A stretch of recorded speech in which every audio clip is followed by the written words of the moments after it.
ನಮಸ್ಕಾರ ಎಂಟೆಲ್ಲರೂ. ಪುಳಿಯೋಗರೆ ಅಂದ್ರೆ ಯಾರಿಗಿಷ್ಟ ಆಗಲ್ಲ ಹೇಳಿ. ಪುಳಿಯೋಗರೆಗಳಲ್ಲಿ ತುಂಬಾ ವಿಧಗಳಿದ್ರೂ ಸಹ ಈ ಮೇಲುಕೋಟೆ ಪುಳಿಯೋಗರೆ ಅಂತೂ ಎಲ್ಲರ ಟಾಪ್ ಫೇವ್ರೆಟ್ ಅಂದ್ರೆ ತಪ್ಪಾಗಲ್ಲ ಅಲ್ವಾ. ಮನೆಯಲ್ಲಿ ಸುಲಭವಾಗಿ ಮಾಡ್ಕೊಳ್ಳೋದು ಹೇಗೆ ಅಂತ ನೋಡೋಣ.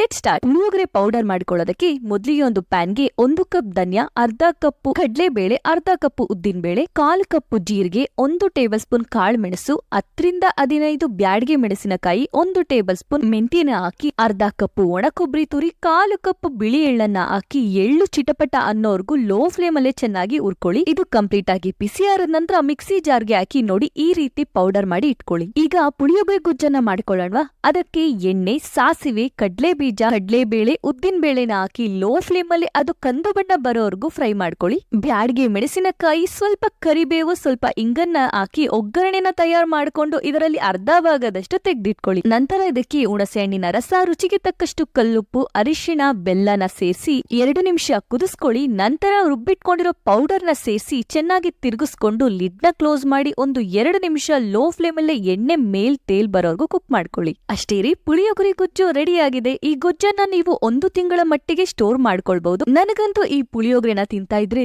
ದೇವಸ್ಥಾನದ ಪ್ರಸಾದ ತಿಂದ ರೀತಿನೇ ಅನುಭವ ಆಯ್ತು. ನಿಮ್ಗೆ ಹೇಗನ್ಸ್ತು ಅಂತ ಕಮೆಂಟ್ ಅಲ್ಲಿ ತಿಳಿಸಿ. ಹಾಗೆ ಲೈಕ್, ಶೇರು, ಫಾಲೋ ಮಾಡೋದನ್ನ ಮರಿಬೇಡಿ. ಹೊಸೊಬ್ರನ್ನ ಬೆಳೆಸಿ.